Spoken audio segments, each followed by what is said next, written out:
मित्रांनो, तुमच्या एका नवीन व्हिडिओमध्ये स्वागत आहे. तर मित्रांनो, सगळ्यांना उत्सुकता आहे की आता आपल्या सगळ्यांचा लाडका द्वादशम हिंद केसरी बक्कासूर आता आपल्याला कोणत्या मैदानामध्ये पळताना दिसेल. तर मित्रांनो, आपण पाठीमागे बघितलंच असेल की बक्कासूरच्या मित्रांनो पोटामध्ये मॅग्नेट टाकण्यात आलेलं आणि त्याच्या साह्याने बक्कासूरच्या पोटामध्ये एक तार आढळली, लोखंडी तार. आणि मित्रांनो, त्यामुळेच आपल्या सगळ्यांचा लाडका द्वादशी हिंद केसरी बक्कासूर हा मैदानामध्ये बक्कासूरला कमी स्पीड लागत होतं.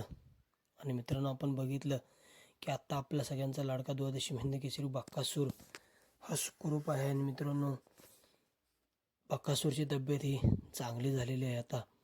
तर बक्कासूर मित्रांनो आपल्याला आता कोणत्या मैदानात दिसणार?